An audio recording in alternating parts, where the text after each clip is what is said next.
नमस्कार और स्वागत है। आज तारीख है 23 दिसंबर 2025। आज के अखबारों में जो सबसे ज़रूरी बातें हैं वो सब लेकर आए हैं हम आपके अपने चैनल सुनो यूपीएससी पर।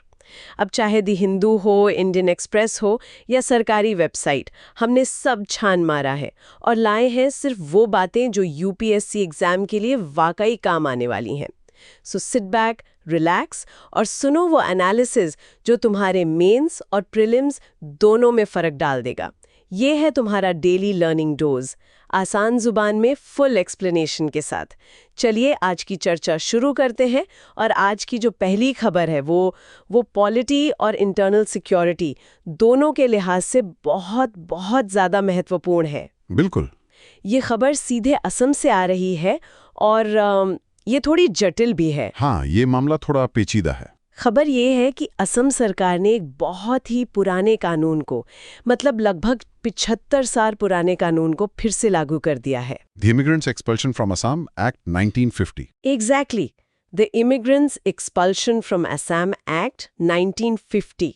और इसके तहत बिश्वनाथ और नगांव जिलों में कुछ लोगों को 24 घंटे के अंदर भारत छोड़ने का नोटिस दिया गया है। और ये वो लोग हैं जिन्हें फॉरेनर्स ट्राइब्यूनल्स पहले ही विदेशी घोषित कर चुके हैं। अच्छा, तो ये कोई नया जुडिशल प्रोसेस नहीं है, बल्कि पुराने फैसलों पर एक एग्जीक्यूटिव एक्शन है। बिल्कुल। और यही इस खबर का सबसे बड़ा पॉइंट है। ये सिर्फ एक नोटिस नहीं है, ये पॉलिसी में एक बहुत बड़े बदलाव का एक तरह से संकेत है। बदलाव कैसा?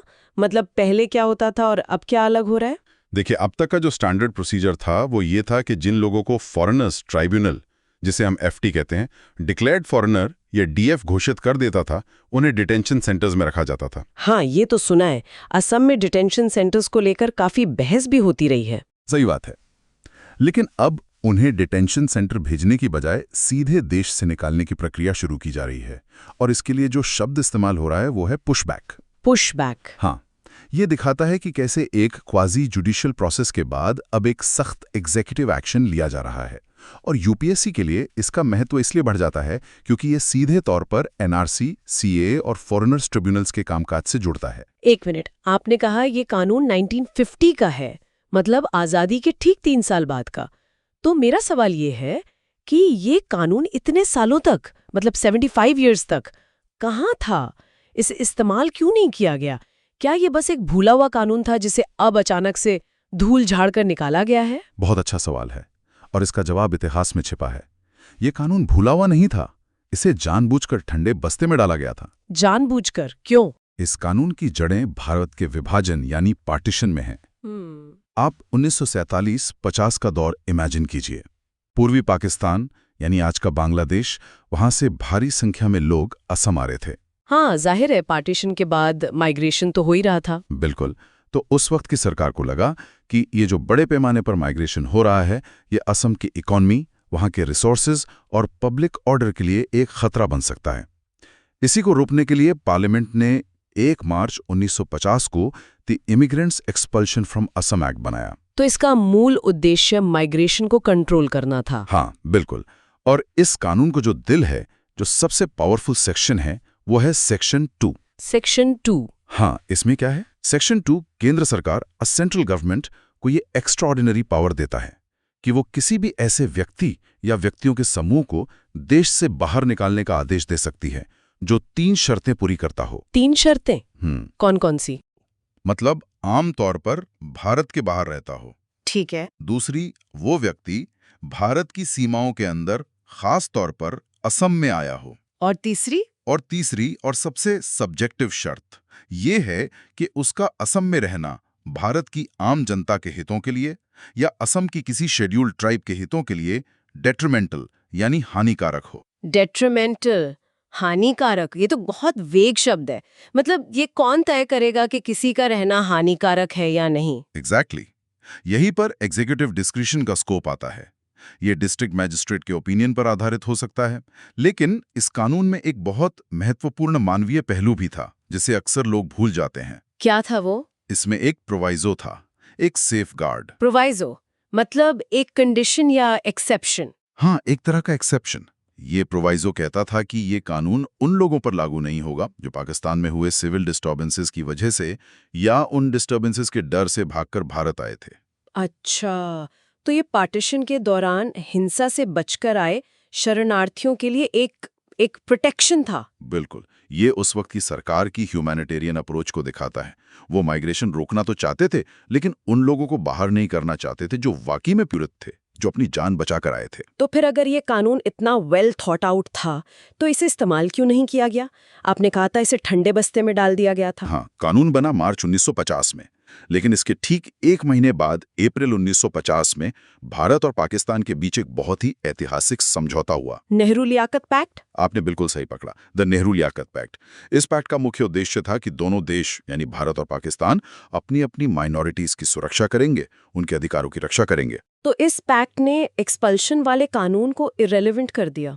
एक तरह से हाँ, पैक्ट की भावना ये थी कि रेफ्यूजी समस्या को डिप्लोमेटिक तरीके से बातचीत से सुलझाया जाएगा, न कि एक तरफा एक्सपल्शन से। मतलब आप बस लोगों को सीमा पार धकेल नहीं सकते। इसके बाद इस 1950 एक्ट का इस्तेमाल लगभग बंद हो गया। वाओ, ये तो बहुत ही फैसिनेटिंग लेजिस्लेटिव हिस्ट्री है। एक कानून जो बना पर इस्तेमाल नहीं हुआ, और अब 75 साल बाद वो फिर से चर्चा में है। और इसीलिए ये यूपीएससी के लिए इतना महत्वपूर्ण हो जाता है। ये सिर्फ एक कानून नहीं, ये भारत की पार्टीशन लेगेसी, फॉरेन पॉलिसी और कॉन्स्टिट्यूशनल वैल्यूज सबका एक संगम है। यहाँ कुछ की टर्म्स हैं जिन पर मैं और क्लैरिटी चाहती हूँ। आपने डिक्लेयर्ड फॉरेनर, पुशबैक और डिपोर्टेशन का जिक्र किया। सुनने में एक जैसे लगते हैं, पर मुझे लगता है इनमें तकनीकी रूप से काफी अंतर है। बिल्कुल, और ये अंतर समझना प्रीलिम्स और मेंस दोनों के लिए बहुत जरूरी है। सबसे पहले डिक्लेयर्ड फॉरेनर या डीएफ। हाँ, डीएफ कोई ऐसा व्यक्ति नहीं है जिसे पुलिस ने सड़क पर पकड़कर विदेशी बोल दिया हो। ये एक लीगल टर्म है। ये वो व्यक्ति है जिससे फॉरेनर्स ट्रिब्यूनल यानी एफटी ने अपनी एक पूरी क्वाज़ाई जुडिशनल प्रक्रिया के बाद भारत का नागरिक नहीं पाया है। क्वाज़ाई जुडिशल मतलब अर्ध न्यायिक। हाँ, एफटी एक अदालत की तरह काम करता है, सबूत देखता है, दलीलें सुनता है और फिर फैसला देता है कि व्यक्ति नागरिक है या नहीं। तो डीएफ का स्टेटस एक लीगल फाइंडिंग के बाद मिलता है। ठीक है, तो डीएफ क्लियर हो गया। अब आते हैं पुशबैक और डिपोर्टेशन पर। इनमें क्या फर्क है? ये सबसे क्रूशल डिस्टिंक्शन है। डिपोर्टेशन एक फॉर्मल, लीगल और डिप्लोमेटिक प्रक्रिया है। इसमें दो देशों की सरकारें शामिल होती हैं। कैसे? मान लीजिए भारत को किसी बांग्लादेशी नागरिक को डिपोर्ट करना है, तो पहले भारत बांग्लादेश सरकार को सूचित करेगा, सबूत देगा कि ये व्यक्ति उनका नागरिक है। फिर बांग्लादेश सरकार उसकी नागरिकता वेरीफाई करेगी, ट्रैवल डॉक्यूमेंट्स बनेंगे और फिर से ऑफिशियली हवाई जहाज या किसी और ऑफिशियल रूट से बांग्लादेश को सौंपा जाएगा। तो ये एक स्ट्रक्चर्ड प्रोसेस है। Exactly, it's a proper above board process agreed upon by two sovereign Nations. अब आते हैं पुशबैक पर। हाँ, पुशबैक एक इनफॉर्मल और ज्यादातर मामलों में एक यूनिलैटरल एक्शन है।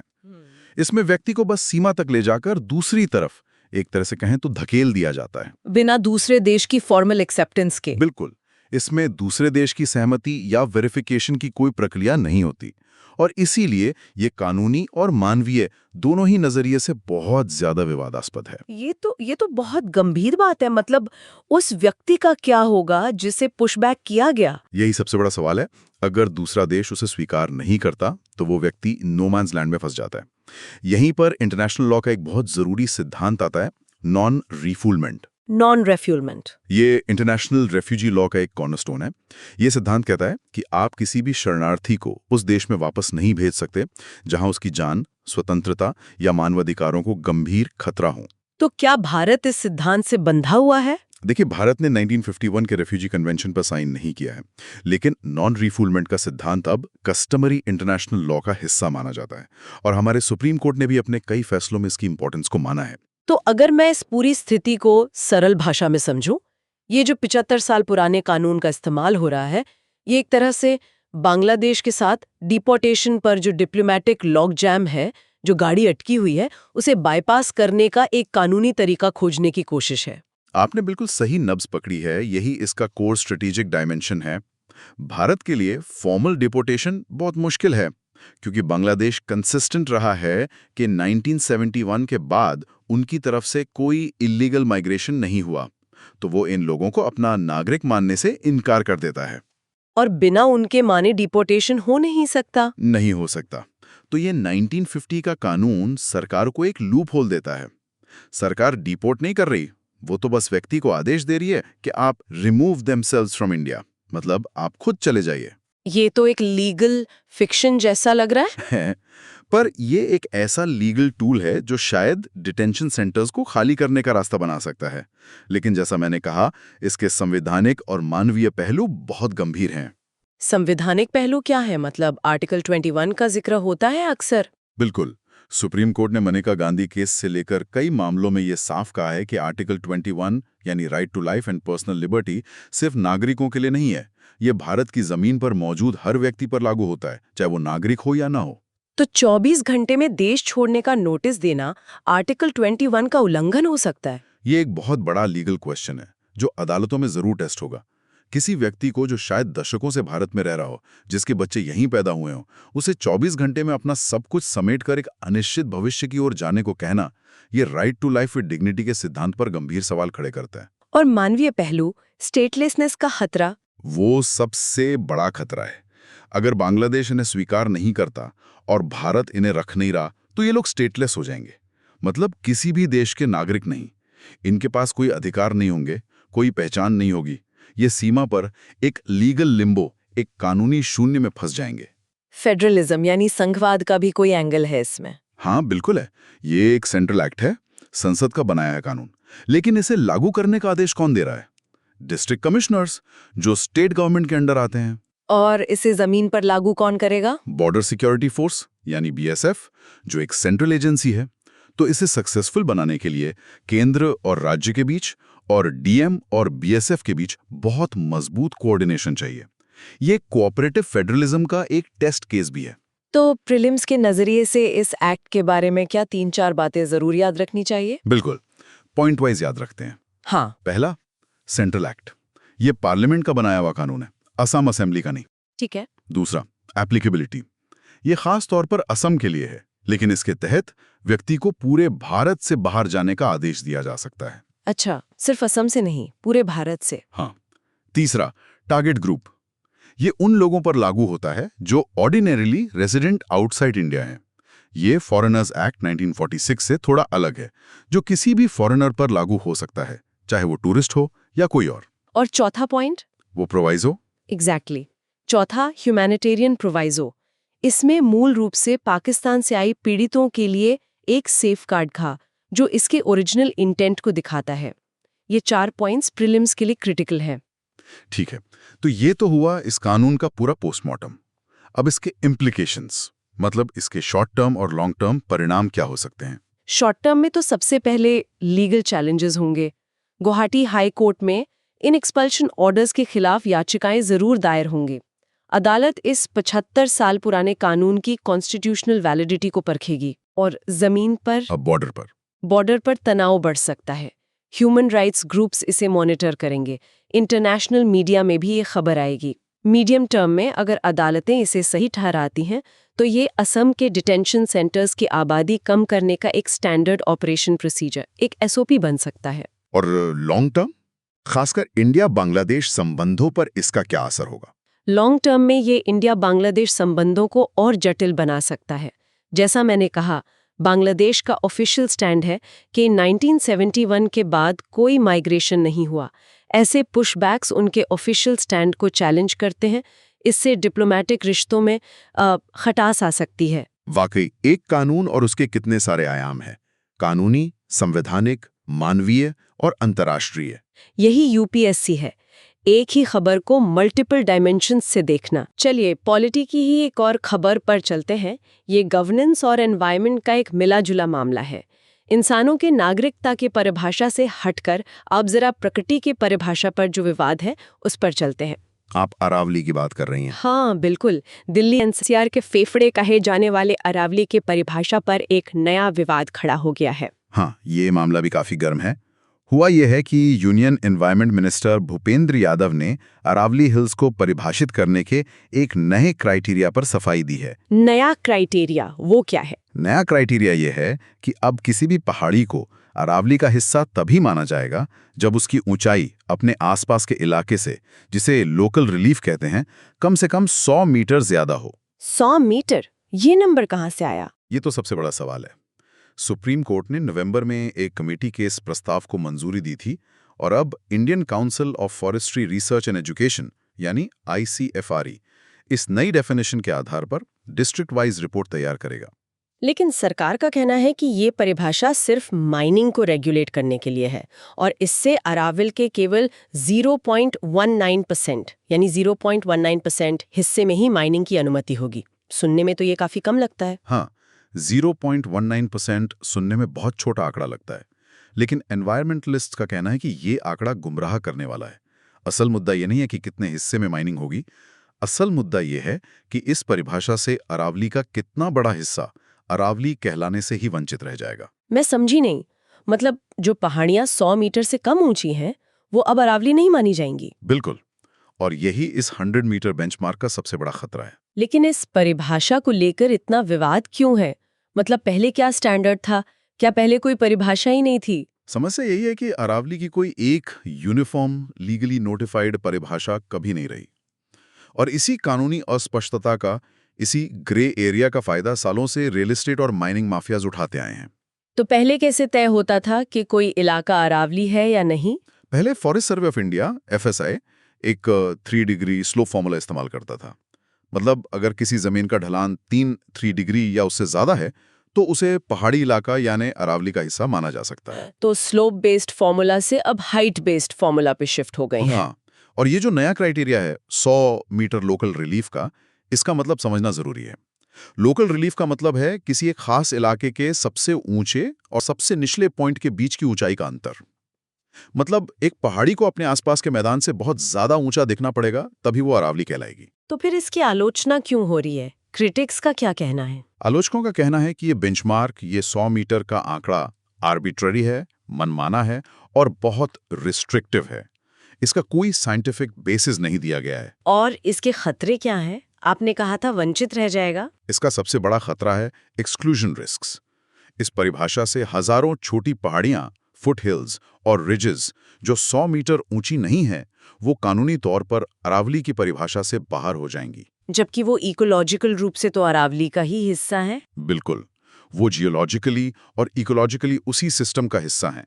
उदाहरण के लिए दिल्ली रिज का ज्यादातर हिस्सा या हरियाणा में फरीदाबाद और गुरुग्राम की अरावली पहाड़ियां करोड़ों सालों के इरोजन के कारण, हवा पानी के कटाव के कारण अब उतनी ऊंची नहीं रहीं। तो इस नई परिभाषा से वो माइनिंग या कंस्ट्रक्शन के लिए खुल सकती हैं? एग्जैक्टली। एक बार वो अरावली की कानूनी परिभाषा से बाहर हो गईं तो उन पर सुप्रीम कोर्ट के माइनिंग बैन वाले आदेश लागू नहीं होंगे। ये एक तरह से बैकडोर एंट्री देने जैसा है। लेकिन सरकार का भी तो एक पॉइंट है। बिना स्पष्ट परिभाषा के रियल एस्टेट और माइनिंग माफिया किसी भी छोटी मोटी पहाड़ी को समतल कर देंगे। क्या ये एक तरह से बड़ी और महत्वपूर्ण पहाड़ियों को बचाने की एक कोशिश नहीं है? आपका पॉइंट वैलिड है। एक स्पष्ट परिभाषा की जरूरत तो है। ये डेवलपमेंट वर्सेस कंजर्वेशन की क्लासिक लड़ाई है। सरकार का तर्क है कि एक क्लियर डेफिनेशन जरूरी है ताकि ये तय हो सके कि कहाँ माइनिंग बिल्कुल नहीं होगी, यानी 100 मीटर से ऊंची पहाड़ी पर, और कहाँ रेगुलेटेड एक्टिविटी हो सकती है, यानी मैदान या फुटहिल्स में। लेकिन इकोलॉजिकल पर्सपेक्टिव इससे अलग है। बहुत अलग है। इकोलॉजिकल पर्सपेक्टिव ये है कि अरावली सिर्फ ऊंचाई का नाम नहीं है, ये एक पूरा हाइड्रोलॉजिकल सिस्टम है, एक पूरा इकोसिस्टम है। ये भारत की सबसे पुरानी फोल्ड माउंटेन्स हैं। ये थार मरुस्थल को NCR की तरफ बढ़ने से रोकती हैं। ये एक ग्रीन बैरियर है। और भूजल, ग्राउंड वाटर पर इसका क्या असर होगा? बहुत गहरा असर होगा। अरावली के फुट हिल्स यानी तलहटी नेचुरल रिचार्ज जोन्स हैं। बारिश का पानी यहीं से जमीन के अंदर जाता है और हमारे एक्विफर्स यानी भूजल स्रोतों को भरता है। अगर आप फुट हिल्स में माइनिंग या कंस्ट्रक्शन की इजाजत देंगे तो ये रिचार्ज जोन्स नष्ट हो जाएंगे। गुरुग्राम और दिल्ली जैसे शहर जो पहले से ही पानी की कमी से जूझ रहे हैं, उनके लिए ये विनाशकारी हो सकता है। इसमें डेटा को लेकर भी तो विरोधाभास सामने आया था, है ना? बिल्कुल, और वो इस मामले का सबसे चौंकाने वाला पहलू है। एनवायरमेंट मिनिस्ट्री कह रही है कि नई परिभाषा से ज्यादा एरिया प्रोटेक्ट होगा। लेकिन forest survey of India FSI ने खुद सुप्रीम कोर्ट में चिंता जताई थी। FSI ने कहा था कि अगर ये 100 मीटर का नियम लागू किया गया तो 15 जिलों में पहचानी गई 99.12% अरावली पहाड़ियां इस परिभाषा से बाहर हो सकती हैं। 99.12%। ये तो बहुत बड़ा अंतर है। एक तरफ सरकार कह रही है 0.19% पर असर पड़ेगा और FSI कह रही है 99% बाहर हो जाएंगी। यही विरोधाभास है। ये दिखाता है कि परिभाषा कितनी रिस्ट्रिक्टिव है। तो वे फॉरवर्ड क्या हो सकता है? जी हाँ, इसका समाधान क्या है? समाधान ये है कि अरावली की परिभाषा सिर्फ टोपोग्राफिक यानी ऊंचाई पर आधारित नहीं, बल्कि इकोलॉजिकल होनी चाहिए। इसमें ऊंचाई के साथ साथ vegetation cover, soil type, hydrological value और वाइल्ड लाइफ कॉरिडोर्स, इन सब चीजों को शामिल करना चाहिए। एक होलिस्टिक अप्रोच की जरूरत है। ICFRE की जो रिपोर्ट आने वाली है उसका क्या? उस रिपोर्ट की पब्लिक स्क्रूटनी होनी चाहिए, उसे सैटेलाइट वेरिफिकेशन से क्रॉस चेक करना चाहिए और उस पर एनवायरमेंटल एक्सपर्ट्स की राय ली जानी चाहिए। ये सिर्फ एक एडमिनिस्ट्रेटिव फैसला नहीं हो सकता। सही बात है। पर्यावरण की बात हो और किसानों का जिक्र ना हो, ऐसा तो हो ही नहीं सकता। और आज तो मौका भी खास है। आज 23 दिसंबर को नेशनल फार्मर्स डे यानी किसान दिवस है। हाँ, ये दिन हमारे पूर्व प्रधानमंत्री चौधरी चरण सिंह जी की जयंती के रूप में मनाया जाता है। उन्हें किसानों का मसीहा भी कहा जाता था। और इस साल 2025 की थीम भी बहुत इंटरेस्टिंग है। बिल्कुल, थीम है विकसित भारत 2047, the role of FPOs in globalising Indian agriculture, यानी विकसित भारत के लक्ष्य में फार्मर प्रोड्यूसर ऑर्गेनाइजेशंस यानी एफपीओज की भूमिका। ये थीम बहुत महत्वपूर्ण है। सरकार पिछले कुछ सालों से FPOs पर बहुत जोर दे रही है। हाँ, सरकार एफपीओज को किसानों की आय दोगुनी करने का एक बहुत बड़ा जरिया मानती है और इसका एक बड़ा कारण है भारतीय कृषि का स्ट्रक्चर। एक जरूरी आंकड़ा है, भारत के 86% किसान छोटे और सीमांत हैं। 86%? मतलब जिनके पास बहुत कम जमीन है। हाँ, जिनके पास 2 हेक्टेयर से भी कम जमीन है। इन किसानों के लिए अकेले बाजार में नेगोशिएट करना, अच्छी कीमत पाना बहुत मुश्किल होता है। एफपीओज इन्हीं किसानों को बाजार की ताकत देने का एक जरिया है। तो ये FPO आखिर होता क्या है और ये इकोनॉमीज ऑफ स्केल का फंडा क्या है? देखिए, एफपीओ यानी फार्मर प्रोड्यूसर ऑर्गेनाइजेशन किसानों द्वारा बनाया गया एक लीगल एंटिटी है। इसे कंपनीज एक्ट के तहत रजिस्टर किया जा सकता है। ये एक तरह से कोऑपरेटिव और एक प्राइवेट कंपनी का हाइब्रिड मॉडल है। और इकोनॉमीज ऑफ स्केल कैसे काम करता है? इसे एक सिंपल उदाहरण से समझते हैं। एक अकेला किसान जब एक बोरी खाद खरीदने जाता है तो उसे रिटेल प्राइस पर मिलती है। हाँ, महंगी मिलती है। लेकिन जब 500 किसान मिलकर एक एफपीओ बनाते हैं और वो 500 बोरी खाद एक साथ खरीदते हैं तो वो बल्क में खरीदते हैं। उन्हें होलसेल प्राइस मिलता है जो काफी सस्ता पड़ता है। यही इकोनॉमीज ऑफ स्केल इनपुट्स पर है। और बेचने के समय? बेचने के समय भी यही होता है। एक छोटा किसान अपनी थोड़ी सी उपज लेकर मंडी जाता है तो उसे मोलभाव करने की ताकत नहीं होती। लेकिन जब एफपीओ 500 किसानों की उपज इकट्ठा करके, उसे सॉर्ट करके, ग्रेड करके, पैकिंग करके एक बड़े बायर को बेचता है तो उसे बेहतर दाम मिलता है। यही इकोनॉमीज ऑफ स्केल आउटपुट्स पर है। तो FPO एक तरह से छोटे किसानों को एक कॉर्पोरेट एंटिटी की बार्गेनिंग पावर देता है। बिल्कुल सही। और सरकार ने इसी को बढ़ावा देने के लिए 2020 में एक बड़ी स्कीम भी लॉन्च की थी, formation and promotion of 10,000 FPO scheme. हाँ, बिल्कुल वही। इसका बजट 6,865 करोड़ है। इसका लक्ष्य है कि देश भर में 10,000 नए एफपीओज बनाए जाएं और उन्हें सपोर्ट किया जाए। तो इस साल की थीम विकसित भारत और एग्रीकल्चर को ग्लोबलाइज करने में FPOs का क्या रोल है? ये थीम एग्रीकल्चर को सिर्फ डोमेस्टिक कंजम्पशन से आगे ले जाकर एक्सपोर्ट ओरिएंटेड बनाने पर जोर देती है और एफपीओज इसमें कई तरह से मदद कर सकते हैं। जैसे? पहला, स्टैंडर्डाइजेशन। ग्लोबल मार्केट्स में, खासकर यूरोप और यूएस में, फूड सेफ्टी के बहुत सख्त नियम होते हैं, जैसे पेस्टिसाइड के मैक्सिमम रेजिड्यू लिमिट्स MRL को पूरा करना। एफपीओ अपने मेंबर्स को अच्छी एग्रीकल्चर प्रैक्टिसेस के लिए ट्रेन कर सकते हैं ताकि उनकी उपज इन स्टैंडर्ड्स को मीट करे। दूसरा, ट्रेसेबिलिटी। विदेशी ग्राहक जानना चाहता है कि जो प्रोडक्ट वो खरीद रहा है वो किस खेत से आया है। एफपीओज ब्लॉकचेन जैसी टेक्नोलॉजी का इस्तेमाल करके प्रोडक्ट को खेत से लेकर ग्राहक तक ट्रेस करने का सिस्टम बना सकते हैं। और तीसरा, वैल्यू एडिशन। एग्जैक्टली। तीसरा और सबसे जरूरी, वैल्यू एडिशन। कच्चा माल जैसे टमाटर बेचने की बजाय एफपीओ प्रोसेसिंग यूनिट लगाकर टमाटर की प्यूरी या केचप बनाकर बेच सकता है। इससे किसानों की आय कई गुना बढ़ जाती है। लेकिन इसमें चुनौतियां भी तो होंगी। चुनौतियां बहुत हैं। एफपीओज के पास कैपिटल की कमी होती है, बैंक से लोन मिलना मुश्किल होता है, उनके पास प्रोफेशनल मैनेजमेंट की कमी होती है और सबसे बड़ी चुनौती है किसानों को एक साथ लाना और उनमें भरोसा कायम करना। लेकिन इस थीम का फोकस ये है कि इन चुनौतियों के बावजूद FPOs भारतीय कृषि को ग्लोबल स्टेज पर ले जाने का सबसे कारगर रास्ता है। बिल्कुल। किसानों को ग्लोबल मार्केट से जोड़ने की बात हो रही है, तो चलिए अब सीधे अंतर्राष्ट्रीय संबंधों पर ही नजर डालते हैं। हाँ, इंटरनेशनल रिलेशंस में आज काफी कुछ है। द हिंदू में एक बहुत ही इंसाइटफुल एडिटोरियल आया है, जो हाल ही में हुए रशियन प्रेसिडेंट व्लादिमीर पुतिन के भारत दौरे का विश्लेषण करता है। हाँ, मैंने भी पढ़ा। ये एडिटोरियल मेंस के GS पेपर 2 के लिए बहुत जरूरी पॉइंट्स देता है। एडिटोरियल का कोर आर्ग्यूमेंट ये है कि यूक्रेन युद्ध के बाद वेस्टर्न देशों के भारी दबाव के बावजूद भारत और रूस ने अपनी स्ट्रेटेजिक ऑटोनॉमी यानी रणनीतिक स्वायत्ता को सफलतापूर्वक बनाए रखा है। एडिटोरियल ने इस रिश्ते को पत्थर की लकीर जैसा बताया है। ये स्ट्रेटेजिक ऑटोनॉमी शब्द यहाँ बहुत महत्वपूर्ण है। इस दौरे को पश्चिम, खासकर अमेरिका, एक टेस्ट केस की तरह देख रहा था। क्या भारत दबाव में झुकेगा? क्या भारत पुतिन से दूरी बनाएगा? और जवाब था नहीं। बिल्कुल नहीं। भारत ने न सिर्फ पुतिन का स्वागत किया, बल्कि बहुत गर्मजोशी से स्वागत किया। ये भारत की विदेश नीति की मैच्योरिटी को दिखाता है। इसे डिप्लोमैटिक टाइट रोप वॉक कहा गया है, मतलब एक ऐसी रस्सी पर चलना जहां संतुलन बहुत जरूरी है। भारत ने रूस को नाराज किए बिना अमेरिका और यूरोप के साथ भी अपने संबंध बनाए रखे। ये भारत की मल्टी अलाइनमेंट पॉलिसी का एक बेहतरीन उदाहरण है। बिल्कुल। हम किसी एक कैंप का हिस्सा नहीं हैं। हम अपने नेशनल इंटरेस्ट के हिसाब से सबसे संबंध रखते हैं। लेकिन इस दौरे की एक बात जो मुझे थोड़ी हैरान करने वाली लगी, और एडिटोरियल्स ने भी उसे हाईलाइट किया है, वो है रक्षा सौदों पर अजीब सी चुप्पी। हाँ, ये बहुत दिलचस्प पॉइंट है। आमतौर पर भारत-रूस संबंधों की प्रेस कॉन्फ्रेंस में defence deals, S-400 rifles, fighter jets, इन्हीं की बात होती है। पर इस बार जॉइंट स्टेटमेंट में डिफेंस का जिक्र तक नहीं था। ये तो काफी अजीब है। बहुत अजीब है। और इसके दो मतलब हो सकते हैं, जो एक दूसरे से बिल्कुल अलग हैं। क्या? पहला मतलब, जो ज्यादातर एनालिस्ट मान रहे हैं, ये है कि ये एक सोची समझी रणनीति है।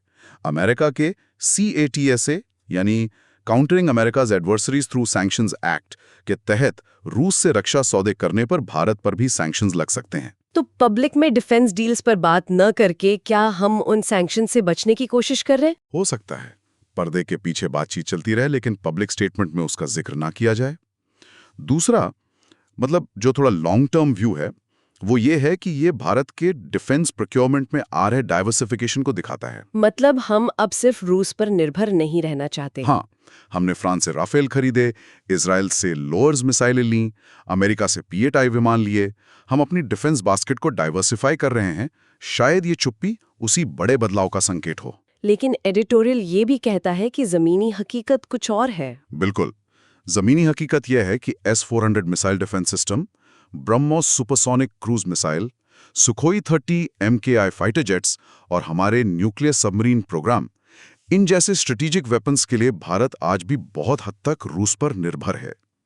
एडिटोरियल में ऑपरेशन सिंदूर में S-400 की सफलता का जिक्र भी है, जो इसकी इंपॉर्टेंस को दिखाता है। एडिटोरियल में एक और शब्द का इस्तेमाल हुआ है, रिलायबिलिटी फैक्टर। हाँ, एडिटोरियल रूस को एक भरोसेमंद, टाइम टेस्टेड साथी बताता है, और इसका उदाहरण 1971 की इंडो सोवियत फ्रेंडशिप ट्रीटी से देता है, जब अमेरिका पाकिस्तान के पक्ष में था और रूस हमारे साथ खड़ा था। और पश्चिम को अविश्वसनीय बताया गया है। हाँ, और उसका ताज़ा उदाहरण दिया गया है।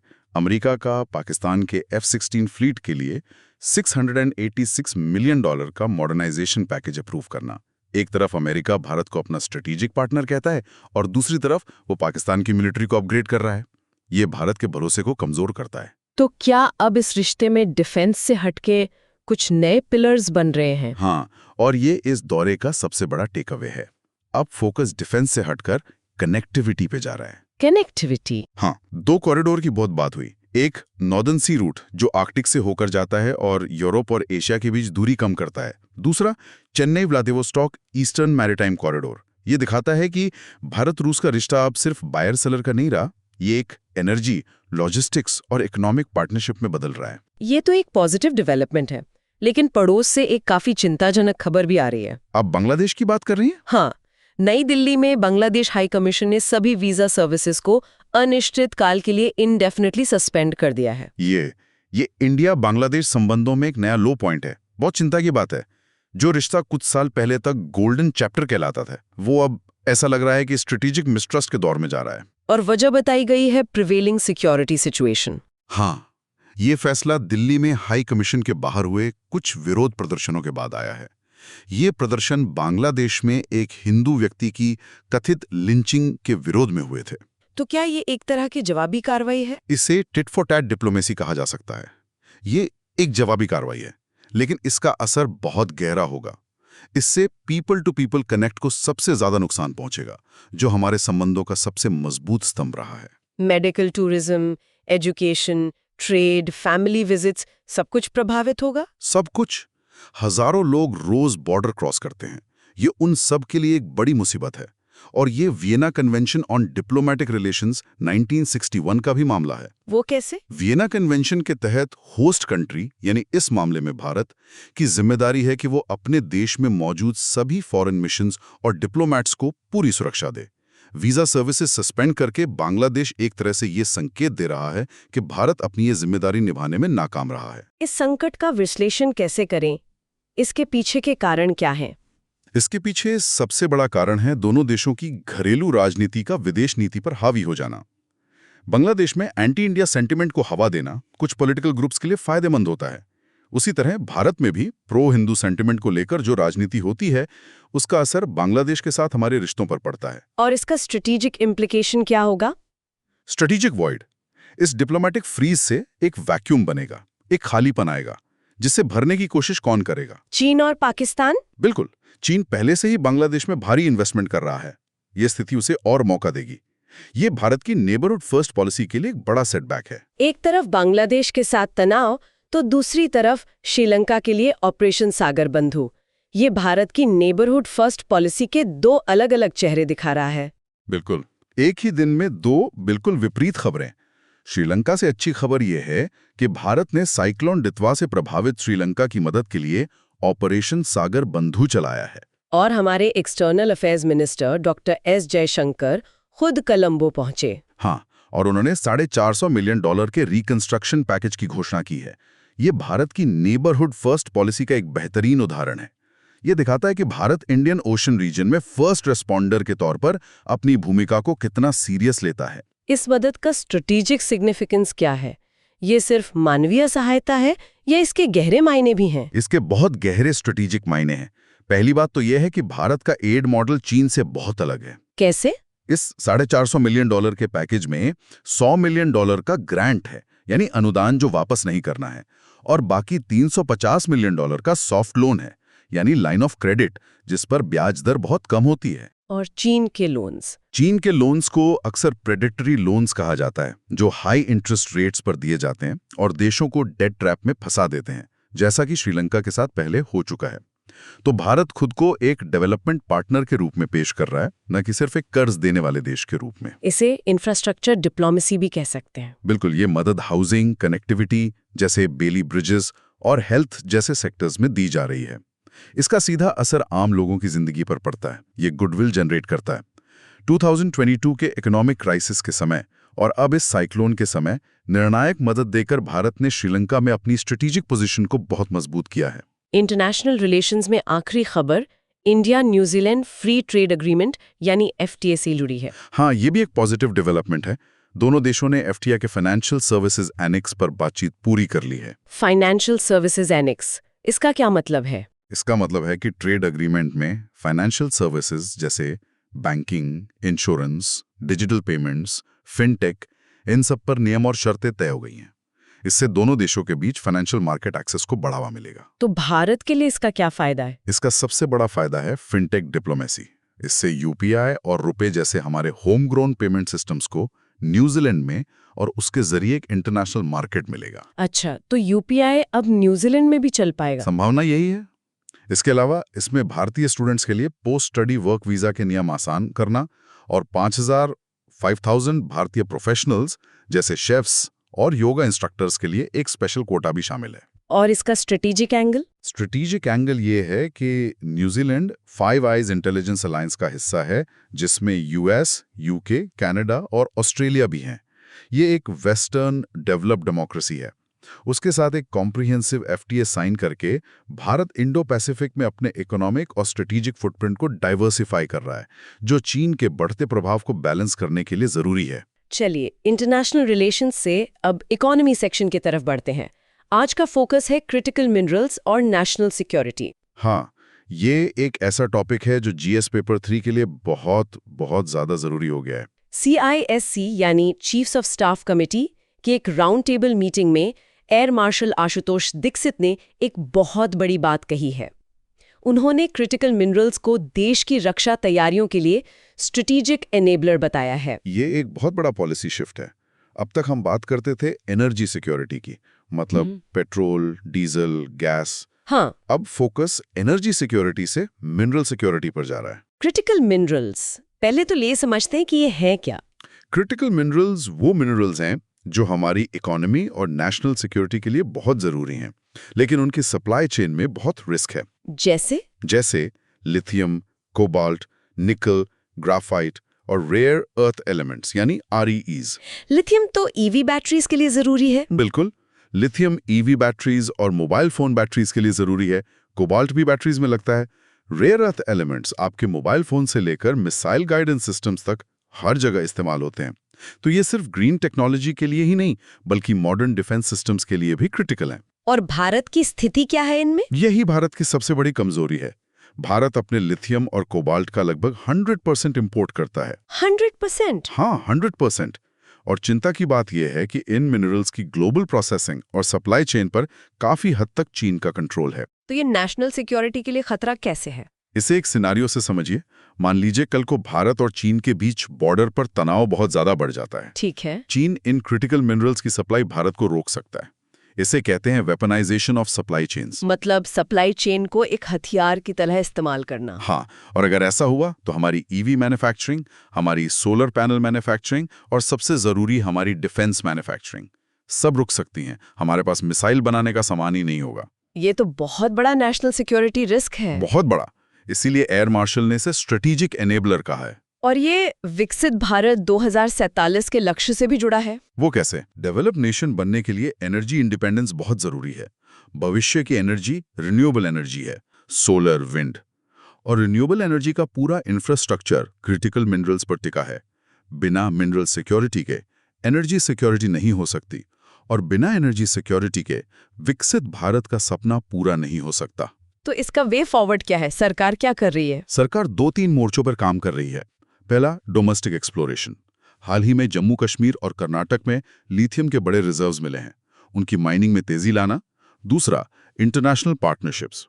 भारत ने अमेरिका के नेतृत्व वाले मिनरल सिक्योरिटी पार्टनरशिप MSP को ज्वाइन किया है। इसके जरिए हम ऑस्ट्रेलिया, अफ्रीका और साउथ अमेरिका जैसे देशों में मिनरल एसेट्स एक्वायर करने की कोशिश कर रहे हैं, ताकि चीन पर हमारी निर्भरता कम हो। ठीक है, तो मिनरल सिक्योरिटी एक उभरता हुआ स्ट्रैटेजिक डोमेन है।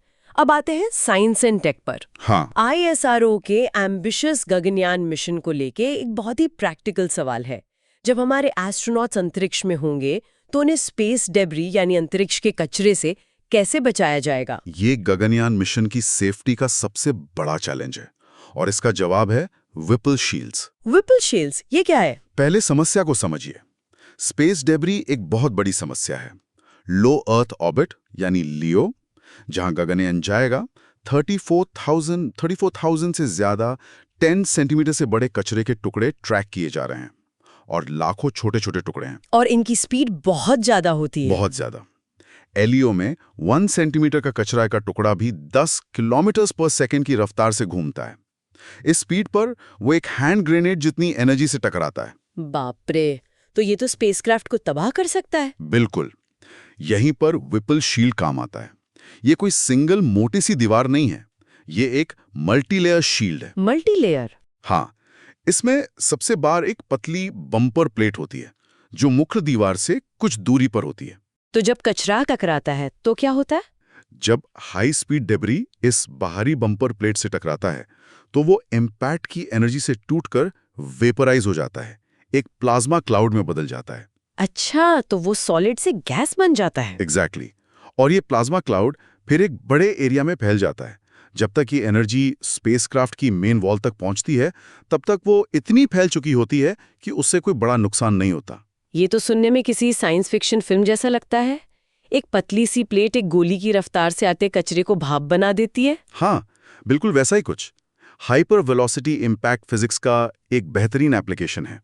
इन शील्ड्स को डीआरडीओ की चंडीगढ़ लैब में टेस्ट भी किया गया है। इसमें केस्लर सिंड्रोम का भी जिक्र आता है, वो क्या है? केस्लर सिंड्रोम एक कॉन्सेप्ट है, एक थियोरी जिसे नासा के साइंटिस्ट डोनाल्ड केस्लर ने 1978 में दिया था। क्या है ये थियोरी? ये एक डोमिनो इफेक्ट की तरह है। ये कहता है कि लियो में डेब्रीज की डेंसिटी, उसका घनत्व एक पॉइंट पर इतना बढ़ जाएगा कि एक टक्कर से और डेब्रीज पैदा होगा। वो डेब्रीज फिर किसी और सैटेलाइट से टकराएगा जिससे और डेब्रीज बनेगा और एक चेन रिएक्शन शुरू हो जाएगा। हाँ, एक कैस्केडिंग चेन रिएक्शन जो पूरे ऑर्बिट को मलबे से भर देगा और वो ऑर्बिट सालों तक अनयूजेबल हो जाएगा। हम सैटेलाइट लॉन्च नहीं कर पाएंगे। विपल शील्ड्स जैसी टेक्नोलॉजी इसी कैटास्ट्रॉफिक खतरे को कम करने का एक तरीका है। साइबर सिक्योरिटी से भी एक चौंकाने वाली खबर है। अमेज़न ने नॉर्थ कोरिया के 1800 से ज्यादा ऑपरेटिव्स को रिमोट आईटी जॉब्स हासिल करने से रोका है। ये साइबर फाइनेंशियल वॉरफेयर का एक नया और बहुत ही चालाक तरीका है। खबर में लैपटॉप फार्म्स का जिक्र है, ये क्या होता है? ये इनका मोडस ऑपरेंडी है। नॉर्थ कोरिया के आईटी वर्कर्स जो बहुत स्किल्ड होते हैं जी, वो नॉर्थ कोरिया में बैठे-बैठे रिमोटली यूएस में रखे लैपटॉप्स को एक्सेस करते हैं। यूएस में रखे लैपटॉप्स? हाँ, कुछ एजेंट्स यूएस में फिजिकल लैपटॉप्स का एक फार्म बना लेते हैं। जब नॉर्थ कोरिया से वर्कर उस लैपटॉप पर काम करता है जी, तो कंपनी के आईटी सिस्टम को लगता है कि एम्प्लॉय यूएस से ही लॉगिन कर रहा है, आईपी एड्रेस यूएस का ही दिखता है। और वो जॉब्स कैसे हासिल करते हैं? वे फेक आइडेंटिटीज बनाते हैं, जी, झूठे रिज्यूमेस बनाते हैं, ऑनलाइन इंटरव्यू देते हैं और अमेरिकन टेक कंपनीज में रिमोट आईटी जॉब्स हासिल कर लेते हैं। और उनकी सैलरी वो क्रिप्टो करेंसी में लेते हैं ताकि उससे ट्रेस ना किया जा सके। और फिर ये पैसा प्योंगयांग के न्यूक्लियर प्रोग्राम को फंड करने के लिए फनल किया जाता है। ये तो यूएन सैंक्शन से बचने का एक बिल्कुल ही नया तरीका है। बिल्कुल, ये सिक्योरिटी इकोनॉमी नेक्सस का एक खतरनाक उदाहरण है। और इसमें एक और खतरा है। क्या? एक बार हायर होने के बाद इन नॉर्थ कोरियन ऑपरेटिव्स को कंपनी के इंटरनल नेटवर्क का इनसाइडर एक्सेस मिल जाता है। वो सिर्फ सैलरी ही नहीं कमा रहे हैं, वो साइबर एस्पियनाज यानी जासूसी भी कर सकते हैं, सेंसिटिव डेटा भी चुरा सकते हैं। वाओ, ये तो बहुत ही सोफिस्टिकेटेड ऑपरेशन है। बिल्कुल। साइंस एंड टेक में एक और खबर बायोडाइवर्सिटी से है। कर्नाटक के वेस्टर्न घाट्स में बोटैनिस्ट ने सोनेरेला जीनस के 3 नए पौधों की प्रजातियों की खोज की है। हाँ, ये प्रीलिम्स के लिए एक महत्वपूर्ण डिस्कवरी है। इसमें क्या-क्या याद रखना जरूरी है? पहली बात, जीनस का नाम सोनेरेला। इसकी एक खास पहचान है, इसके फूल में 3 पंखुड़ियां होती हैं, ट्राइमरस। ठीक है, सोनेरेला। दूसरा लोकेशन, वेस्टर्न घाट्स, जो कि एक ग्लोबल बायोडाइवर्सिटी हॉटस्पॉट है। मतलब यहाँ बहुत ज्यादा प्रजातियां पाई जाती हैं जो और कहीं नहीं मिलती। और वो 3 नई प्रजातियां कौन सी हैं? उनके नाम उन जगहों पर रखे गए हैं जहां वो मिली हैं। अच्छा। पहली है सोनेरेला बाबा बुदांगिरिएंसिस, जो बाबा बुदांगिरी हिल्स में मिली। दूसरी है सोनेरेला जैगेंटिया, जो मलाली फॉल्स के पास मिली, ये अपनी बड़ी पत्तियों के लिए जानी जाती है। और तीसरी है सोनेरेला चरमडियंसिस, जो चरमाडी घाट में मिली। इन प्रजातियों की खोज का क्या महत्व है? ये दिखाता है कि वेस्टर्न घाट्स में अभी भी कितनी बायोडाइवर्सिटी अनडिस्कवर्ड है और ये प्रजातियां हाई एंडेमिसिटी दिखाती हैं। एंडेमिसिटी मतलब ये बहुत ही स्पेसिफिक छोटे से ज्योग्राफिकल एरिया में ही मिलती है। इससे ये क्लाइमेट चेंज और हैबिटेट लॉस के प्रति बहुत ज्यादा वल्नरेबल यानी संवेदनशील हो जाती हैं। चलिए अब कल्चर एंड हेरिटेज सेक्शन पर आते हैं। यहाँ से भी एक बहुत ही अनोखी खबर है। INSV कौंडिन्या की बात कर रही हैं आप? हाँ बिल्कुल। इंडियन नेवी एक प्राचीन स्टिच्ड शिप यानी सिली हुई नाव को फिर से रिवाइव कर रही है। ये प्रोजेक्ट मौसम का एक बहुत ही शानदार हिस्सा है। प्रोजेक्ट मौसम का उद्देश्य इंडियन ओशन के देशों के साथ हमारे प्राचीन सांस्कृतिक और व्यापारिक संबंधों को फिर से जोड़ना है। ये स्टिच्ड शिप टेक्नोलॉजी क्या है? मतलब बिना कीलों वाला जहाज? हाँ, यही इसकी खासियत है। ये जहाज बनाने की एक बहुत प्राचीन भारतीय तकनीक है जिसमें लकड़ी के तख्तों को जोड़ने के लिए लोहे की कीलों का इस्तेमाल नहीं होता। तो फिर उन्हें जोड़ा कैसे जाता है? उन्हें नारियल की जटा यानी कॉयर से बनी रस्सियों से सिला जाता है। सिला जाता है? वाह! हाँ। इससे जहाज का जो हल होता है, जो ढांचा होता है, वो फ्लेक्सिबल रहता है। वो लहरों की मार बेहतर झेलता है और अगर किसी चट्टान से टकरा भी जाए तो टूटने के बजाय मुड़ जाता है। ये शैलो वाटर्स और कोरल रीफ्स वाले इलाकों के लिए एक बेहतरीन टेक्नोलॉजी थी। इस जहाज का नाम INS-V कुंदनिया क्यों रखा गया है? इसका नाम पहली सदी के एक महान भारतीय व्यापारी कौंडिन्य के नाम पर रखा गया है। माना जाता है कि कौंडिन्य ने फुनोन, जो आज का कंबोडिया है, वहां तक की यात्रा की थी और वहां हिंदू बुद्धिस्ट कल्चर की स्थापना की थी। तो ये सिर्फ एक जहाज नहीं, एक कल्चरल एम्बेसडर भी है। बिल्कुल। और इसका डिजाइन कहाँ से प्रेरित है पता है? कहाँ से? अजंता की गुफा नंबर 17 में एक पेंटिंग है जिसमें एक जहाज दिखाया गया है। इसका डिजाइन उसी पेंटिंग पर आधारित है। ये भारत की इंटेंजिबल कल्चरल हेरिटेज को रिवाइव करने की, उसे सेलिब्रेट करने की एक अद्भुत कोशिश है। ये गुजरात के पोरबंदर से ओमान के मस्कट तक की अपनी पहली यात्रा पर निकलेगी, उसी प्राचीन समुद्री मार्ग पर। लिटरेरी वर्ल्ड से भी खबर है, साहित्य अकादमी ने 2025 के लिए अपने वार्षिक पुरस्कारों की घोषणा की है। हाँ, ये पुरस्कार 24 भाषाओं में दिए जाते हैं, जिनमें इंग्लिश और राजस्थानी भी शामिल हैं। प्रीलिम्स के लिए कुछ प्रमुख विजेताओं के नाम याद रखना अच्छा रहेगा। युवा पुरस्कार में कौन है? युवा पुरस्कार में इंग्लिश के लिए अद्वैत कोत्तारी को और हिंदी के लिए पार्वती तिर्की को चुना गया है। और बाल साहित्य पुरस्कार? बाल साहित्य पुरस्कार में इंग्लिश के लिए नितिन कुशालप्पा को सम्मानित किया गया है। ठीक है, अब एक बहुत ही जरूरी सेगमेंट पर आते हैं। आज की इन सभी खबरों से GS पेपर 4 यानी एथिक्स के लिए क्या केसलेट्स बन सकते हैं? आज की खबरों से दो बहुत ही अच्छे और प्रैक्टिकल केसलेट्स बनते हैं। पहला कौन सा है? पहला केसलेट है पुशबैक का प्रशासनिक द्वंद्व। ये असम वाली खबर से जुड़ा है। हाँ, सोचिए, आप एक जिले के डिस्ट्रिक्ट मैजिस्ट्रेट DM हैं। आपको ऊपर से आदेश मिला है कि the immigrants expulsion from Assam act 1950 को लागू किया जाए और आपके जिले में FT द्वारा फॉरेनर घोषित किए गए 50 लोगों को 24 घंटे में देश छोड़ने का नोटिस जारी किया जाए। ठीक है। यहाँ पर एथिकल कॉन्फ्लिक्ट क्या है? Duty versus humanity. एक तरफ DM की कानूनी ड्यूटी है कि वो कानून और सरकार के आदेश का पालन करे, और दूसरी तरफ मानवीयता है। एक प्रशासक के तौर पर आप जानते हैं कि इन लोगों को, जिनमें बच्चे और महिलाएं भी हो सकती हैं, बिना किसी गारंटी के बॉर्डर पार धकेलना उनकी जान को खतरे में डाल सकता है। वो स्टेटलेस हो सकते हैं। बिल्कुल। तो यहाँ GS4 का कौन सा कॉन्सेप्ट अप्लाई होगा? Crisis of conscience. Exactly, crisis of conscience. एक एडमिनिस्ट्रेटर को रूल ऑफ लॉ और कंपैशन के बीच संतुलन कैसे बनाना होता है, ये केसलेट उसी को टेस्ट करता है। आप क्या कदम उठाएंगे? क्या आप आंख बंद करके आदेश का पालन करेंगे या कोई बीच का रास्ता निकालने की कोशिश करेंगे? और दूसरा केसलेट है कॉर्पोरेट रिस्पॉन्सिबिलिटी इन जियोपॉलिटिक्स। ये अमेजॉन वाली खबर से है। अच्छा। कॉन्टेक्स्ट ये है कि आप अमेजॉन में एक सीनियर एग्जीक्यूटिव हैं। आपकी टीम को पता चलता है कि नॉर्थ कोरिया के ऑपरेटिव्स आपकी कंपनी के प्लेटफॉर्म का इस्तेमाल करके रिमोट जॉब्स हासिल कर रहे हैं और वो पैसा नॉर्थ कोरिया के न्यूक्लियर प्रोग्राम को फंड करने के लिए जा रहा है। तो यहाँ एथिकल इशू क्या है? यहाँ एथिकल इशू है कॉर्पोरेट गवर्नेंस और नेशनल सिक्योरिटी का। क्या एक कॉर्पोरेशन की जिम्मेदारी सिर्फ अपने शेयर होल्डर्स के प्रति प्रॉफिट कमाना है या उसकी राष्ट्रीय और अंतर्राष्ट्रीय सुरक्षा के प्रति भी कोई जिम्मेदारी है? मतलब प्राइवेट प्रॉफिट नेशनल सिक्योरिटी से ऊपर नहीं हो सकता। बिल्कुल। आपको फैसला लेना है। अगर आप इन अकाउंट्स को ब्लॉक करते हैं तो आपकी कंपनी को टैलेंट का नुकसान होगा, रेवेन्यू का नुकसान होगा। लेकिन अगर आप नहीं करते तो आप अनजाने में एक रोग स्टेट की न्यूक्लियर प्रोलिफरेशन को फंड कर रहे होंगे। ये कॉर्पोरेट सोशल रिस्पॉन्सिबिलिटी से एक कदम आगे कॉर्पोरेट जियोपॉलिटिकल रिस्पॉन्सिबिलिटी का मामला है। दोनों ही केसलेट्स बहुत थॉट प्रोवोकिंग है। चलिए अब एक क्विक रिवीजन राउंड करते हैं उन जगहों, व्यक्तियों और रिपोर्ट्स का जो आज खबरों में रहे। Prelims fact segment. बिल्कुल, रैपिड फायर करते हैं। Places in news. Biswanath and Nagaon Assam, जहां एक्सपल्शन ऑर्डर्स जारी हुए। पोरबंदर गुजरात, INSV कौंडिन्या का लॉन्च साइट। और मलाली फॉल्स कोडागू, जहां सोनरीला जिगैंटिया मिली। Persons in news. Chaudhary Charan Singh, Bharat के 5वें PM, जिनकी जयंती पर किसान दिवस मनाया जाता है। कौंडिन्या, वो प्राचीन भारतीय मरीनर जिनके नाम पर स्टिच शिप का नाम है। और एयर मार्शल आशुतोष दीक्षित, जिन्होंने क्रिटिकल मिनरल्स को नेशनल सिक्योरिटी से जोड़ा। कुछ जरूरी डेटा पॉइंट्स। श्रीलंका को मदद $450 मिलियन। अरावली में प्रस्तावित माइनिंग केवल 0.19% क्षेत्र में।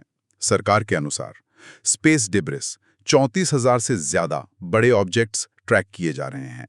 और छोटे किसान भारत में 86%। अब top 10 prelims fact point by point. Immigrants expulsion from Assam act 1950 एक सेंट्रल एक्ट है। ऑपरेशन सागर बंधु श्रीलंका के लिए भारत का HADR यानी humanitarian assistance and disaster relief mission है। विपल शील्ड स्पेसक्राफ्ट को डेब्री से बचाने वाली तकनीक है। केस्लर सिंड्रोम स्पेस डेब्री के चेन रिएक्शन का कॉन्सेप्ट है। एफपीओ छोटे किसानों के लिए इकोनॉमीज ऑफ स्केल का जरिया है। सोनेरेला वेस्टर्न घाट्स में मिला एक नया प्लांट जीनस है। आईएनएसवी कुंडिनिया बिना कीलों वाला सिलावा जहाज है। ब्लू बर्ड ब्लॉक 2 आईएसआरओ द्वारा लॉन्च किया जाने वाला एक कमर्शियल सैटेलाइट है। ये आज की एक छोटी खबर थी। क्रिटिकल मिनरल्स भारत ने 30 मिनरल्स की लिस्ट आइडेंटिफाई की है। आर्टिकल 21 बॉम्बे हाई कोर्ट ने हाल ही में कहा है कि right to breathe fresh air भी इसका एक अभिन्न हिस्सा है। बहुत बढ़िया। अब आते हैं हमारे मेंस प्रैक्टिस क्वेश्चंस पर। तो आज की खबरों पर आधारित मेंस के 2 सवाल। पहला सवाल जीएस पेपर 2 इंटरनेशनल रिलेशंस से। Q1 The recent suspension of visa services by the Bangladesh High Commission in Delhi marks a shift from a golden chapter to strategic mistrust in bilateral ties. Analyze the factors contributing to this deterioration and the implications for India's neighborhood first policy. बहुत अच्छा सवाल है। इसका answer लिखने के लिए structure का ध्यान रखें। इंट्रो में हाल की घटनाओं का जिक्र करें, यानी वीजा सर्विसेज का सस्पेंशन। बॉडी के 2 हिस्से होंगे। पहले हिस्से में संबंधों में गिरावट के कारण बताएं, जैसे बांग्लादेश की घरेलू राजनीति का असर, रेडिकलिज्म का बढ़ना, अल्पसंख्यकों की सुरक्षा का मुद्दा और तीस्ता वाटर शेयरिंग जैसे पुराने मुद्दे। दूसरे हिस्से में इम्प्लीकेशंस बताएं, पीपल टू पीपल कनेक्ट पर असर, ट्रेड पर असर, कनेक्टिविटी प्रोजेक्ट्स जैसे BBIN पर असर और चाइना के लिए बढ़ते स्पेस का सिक्योरिटी रिस्क। और कंक्लूजन में फॉरवर्ड लुकिंग अप्रोच अपनाएं। कहें कि चैलेंजेस के बावजूद बांग्लादेश भारत के लिए की नेबर है। डिप्लोमेटिक चैनल्स को खुला रखने और नई सरकार के साथ फिर से एंगेजमेंट की जरूरत पर जोर दें। ठीक है। दूसरा सवाल जीएस पेपर 3 एनवायरमेंट से। Q2 Defining the Aravallis purely on topographic prominence risks ecological fragmentation. Critically evaluate the new 100-meter benchmark for defining Aravalli Hills in the context of sustainable mining. ये क्रिटिकली इवैल्यूएट वाला सवाल है, तो आपको pros और cons दोनों बताने होंगे, लेकिन क्रिटिक पर ज्यादा फोकस करना होगा। इंट्रो में क्या लिखे? इंट्रो में अरावली के महत्व को बताएं, इकोलॉजिकल, हाइड्रोलॉजिकल और क्लाइमेटिक महत्व। बॉडी में पहले सरकार का पक्ष बताएं कि एक क्लियर डेफिनेशन क्यों जरूरी है टू प्रिवेंट इलीगल माइनिंग। फिर क्रिटिक पर आएं। क्रिटिक में क्या पॉइंट्स होंगे? बताएं कि ये परिभाषा इकोलॉजिकल एस्पेक्ट्स जैसे बायोडाइवर्सिटी, वाइल्ड लाइफ कॉरिडोर्स और हाइड्रोलॉजिकल रिचार्ज जोन्स को कैसे नजरअंदाज करती है। FSI के डेटा का विरोधाभास बताएं। TN गोदावर्मन केस का जिक्र करें, जिसने अरावली संरक्षण में अहम भूमिका निभाई है। बताएं कि ये सुप्रीम कोर्ट की भावना के खिलाफ जा सकता है। और कंक्लूजन में सस्टेनेबल डेवलपमेंट के कॉन्सेप्ट को लिंक करें। एक होलिस्टिक, साइंटिफिक और इकोसेंट्रिक परिभाषा की वकालत करें, जो सिर्फ ऊंचाई पर नहीं बल्कि पूरे इकोसिस्टम पर आधारित हो। बहुत ही कॉम्प्रिहेंसिव अप्रोच है। चलिए अब आपकी तैयारी को परखते हैं 5 MCQs के साथ हमारे क्विज सेगमेंट में। तैयार है? जी। Q1 immigrants expulsion from Assam act 1950 के बारे में निम्नलिखित कथनों पर विचार करें। 1. इसे असम लेजिस्लेटिव असेंबली ने बनाया था। 2. यह सेंट्रल गवर्नमेंट को डिट्रीमेंटल समझे जाने वाले लोगों को निकालने का अधिकार देता है। 3. इसमें मूल रूप से पाकिस्तान से आए पीड़ितों के लिए एक प्रोवाइजो था। सही कथन कौन से हैं? A. केवल 1, B. केवल 2 और 3, C. केवल 1 और 3, D. 1, 2 और 3। पहला स्टेटमेंट गलत है, ये एक सेंट्रल एक्ट है। दूसरा और तीसरा स्टेटमेंट सही है, तो सही जवाब है B. 2 and 3 only. बिल्कुल सही। Q2 INSV कौंडिन्या, जो हाल ही में खबरों में था, किससे संबंधित है? A. भारत का पहला न्यूक्लियर एयरक्राफ्ट कैरियर। B. एक स्टिच्ड शिप जो ओमान तक प्राचीन समुद्री मार्ग को रिवाइव कर रहा है। C. एक deep submergence rescue vehicle. D. Sri Lanka में तैनात एक एम्फिबियस वेसल। ये तो आसान है, ये स्टिच्ड शिप है, तो जवाब है B। Correct. Q3 Vipul shield तकनीक का मुख्य उपयोग क्या है? A. टैंकों को एंटी टैंक मिसाइलों से बचाना। B. स्पेसक्राफ्ट को माइक्रोमीटियोरॉइड्स और ऑर्बिटल डेब्रीज से बचाना। C. क्रिटिकल IT इंफ्रास्ट्रक्चर को साइबर अटैक से बचाना। D. न्यूक्लियर प्लांट्स में रेडिएशन लीकेज को रोकना। विपिल शील्ड स्पेस डेब्री के लिए है, तो सही जवाब है स्पेसक्राफ्ट को माइक्रोमीटियोरॉइड्स और ऑर्बिटल डेब्री से बचाना। एक्सीलेंट। Q4 केस्लर सिंड्रोम, जो अक्सर अंतरिक्ष अन्वेषण के संदर्भ में सुना जाता है, क्या है? ए. माइक्रोग्रेविटी में लंबे समय तक रहने से एस्ट्रोनॉट्स को होने वाली एक जेनेटिक डिसऑर्डर। बी. लो अर्थ ऑर्बिट में हाई डेब्रीज डेंसिटी के कारण होने वाली कलिजन्स की एक कैस्केडिंग चेन रिएक्शन। सी. गहरे अंतरिक्ष अभियानों पर अंतरिक्ष यात्रियों द्वारा अनुभव किया जाने वाला psychological impact. D. Solar storms के दौरान सैटेलाइट कम्युनिकेशन का पूरी तरह से फेल हो जाना। ये डेब्री का चेन रिएक्शन है, तो जवाब हुआ बी। बिल्कुल सही। आखिरी सवाल Q5 फाइनेंशियल सर्विसेज एनेक्स, जिस पर हाल ही में बातचीत पूरी हुई है, भारत के किस देश के साथ फ्री ट्रेड अग्रीमेंट FTA का हिस्सा है? A. United Kingdom, B. European Union, C. New Zealand, D. Australia. ये न्यूजीलैंड के साथ था। हाँ, सी न्यूजीलैंड। फैंटास्टिक, पांचों जवाब सही। तो ये थी आज की हमारी विस्तृत चर्चा। आज के की टेकअवेज पर एक नजर डालते हैं जो आपको एग्जाम के लिए याद रखने हैं। बिल्कुल, एक क्विक रिकैप। पहला, असम का 1950 एक्सपल्शन एक्ट। ये सिर्फ एक पुराना कानून नहीं है, बल्कि वर्तमान में इसे एक डिप्लोमेटिक और एडमिनिस्ट्रेटिव टूल के रूप में इस्तेमाल किया जा रहा है। इसके संवैधानिक आर्टिकल 21, मानवीय स्टेटलेसनेस और कानूनी पुशबैक वर्सेस डिपोर्टेशन आयामों को समझना बहुत जरूरी है। दूसरा, अरावली की नई परिभाषा। ये डेवलपमेंट वर्सेस कंजर्वेशन की बहस का एक क्लासिक एग्जाम्पल है। 100 मीटर बेंचमार्क, इसके पीछे का तर्क और इसके इकोलॉजिकल इम्प्लीकेशंस मेंस के लिए एक हॉट टॉपिक हैं। टोपोग्राफिक वर्सेस इकोलॉजिकल डेफिनेशन का डिबेट याद रखें। तीसरा, भारत के पड़ोसी। एक ही समय में दो विपरीत घटनाएं। एक तरफ श्रीलंका के साथ हैडा डिप्लोमेसी ऑपरेशन सागर बंधु हमारी सॉफ्ट पावर और फर्स्ट रिस्पॉन्डर की भूमिका को दिखाती है, तो दूसरी तरफ बांग्लादेश के साथ बढ़ता स्ट्रेटेजिक मिसट्रस्ट एक बड़ी चुनौती है। दोनों इंडियाज नेबरहुड फर्स्ट पॉलिसी के टेस्ट केस हैं। चौथा, क्रिटिकल मिनरल्स। ये भारत की नेशनल सिक्योरिटी के लिए एक नया और उभरता हुआ महत्वपूर्ण डोमेन है। अब लड़ाई सिर्फ सरहदों पर नहीं, सप्लाई चेन्स पर भी लड़ी जाएगी। वेपनाइजेशन ऑफ सप्लाई चेन्स का कॉन्सेप्ट याद रखें। आता है तो दूसरा, cutting edge space safety technology को। आज की मेहनत कल की कहानी बदल देगी। अगर ये सेशन अच्छा लगा तो लाइक, शेयर और कमेंट जरूर करो और सब्सक्राइब करो सुन लो UPSC को। 299 मेंबरशिप ज्वाइन करके एक्सक्लूसिव कंटेंट का एक्सेस लो।